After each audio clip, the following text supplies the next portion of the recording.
জি। তো এটা এই উৎসবটা কেন? এটা হলো আসলে এটা একটা আমলের বসন্তকাল। এটা আমাদের এই বসন্তকালটাকে আমরা মূলত এই উৎসব আমরা যেটা বললাম যে একটা হলো বাহ্যিকতা যেটা আমরা বললাম যে আমরা আতশবাজি নয়।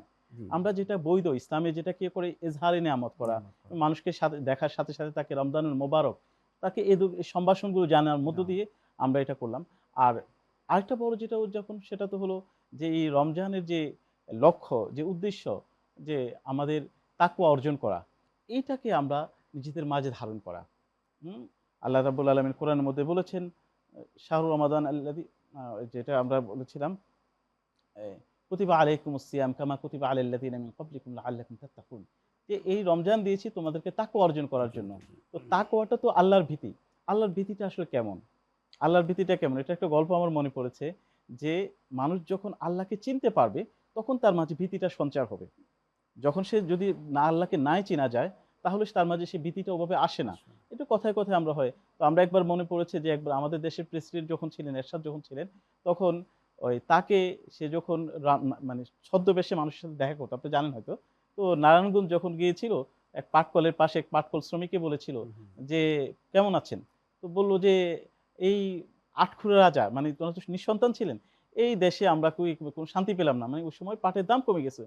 তো পরে সে যখন একটু পরে গেল, সাংবাদিকরা জিজ্ঞেস করেছে যে, "তুমি কে এটা? কার সাথে কি কথা বলেছ?" বলল যে, "কে এটা?" বলছে, "উনি তো মানে আমাদের প্রেসিডেন্ট।" প্রেসিডেন্ট। তো বলল যে, সাথে ওই লোকটা বেহুশ হয়ে গেছে ভয়ে। তার কারণ হলো কি? এই যার সাথে কথা বলেছে তার যে পরিচয়টা এটা তার আগে জানা ছিল না। জানা ছিল না। তো এখন যখন জানা হয়েছে তখন সে এটাকে নিজে ভয় পেয়ে গেছে। এতটা ভয় পেয়েছে সে বেহুশ হয়ে গিয়েছে। বেশ হয়ে ঠিক গেছে। তেমনিভাবে আল্লাহকে আল্লাহর এই ভয়, আল্লাহর এই ফরহেজগারি যে কোরআনে মানে এই রমজান মাসের যে মানে দাবি আমাদের কাছে, সেই ভয়টা আমার তখনই অর্জন হবে। হুম? তখনই আমি আমার এই রমজানটাকে যথাযথভাবে উদযাপন করতে পারবো। এটাকে আমি সেলিব্রেশন করতে পারবো।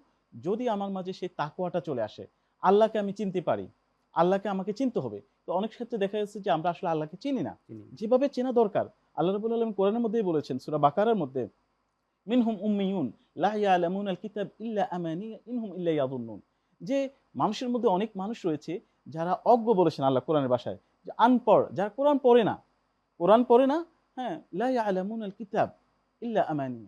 যে তারা কোরআন পড়ার মধ্য দিয়ে কোরআনের মধ্যে আমি আমার যে পরিচয় দিয়েছি, আমাকে আমি যেভাবে চিনিয়েছি, তারা ওভাবে শিখে আমাকে চেনে না। ইল্লা আমানিয়া। কি? তারা শুধু আশাবাদ শুধু আমার কাছে থাকে। কি আশাবাদ? যে আমরা যা ইচ্ছা তাই করি না কেন, মৃত্যুর পরে আল্লাহ আমাকে ক্ষমা করে দিবে। আল্লাহ রাব্বুল আলামিন এটাকে প্রত্যাখ্যান করেছে। ইনহুম ইল্লা ইয়াযুন্নুন। যে তাদের এটা কেবল মাত্র ধারণা মাত্র।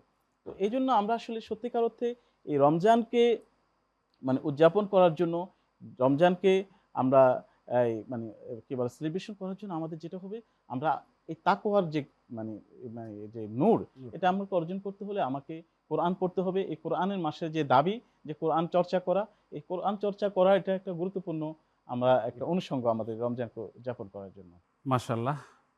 আ ফিরোজ সাহেব আপনাকে অসংখ্য ধন্যবাদ। রমজানে মুসলিম সংস্কৃতির চর্চা ও উদযাপন সম্পর্কে সুন্দর আলোচনার জন্য।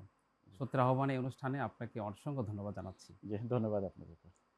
প্রিয় দর্শক, আমরা শুনছিলাম আজকের মেহমানের কাছ থেকে যে রমজান মুসলিম সংস্কৃতির চর্চা ও উৎসব বিষয়ে।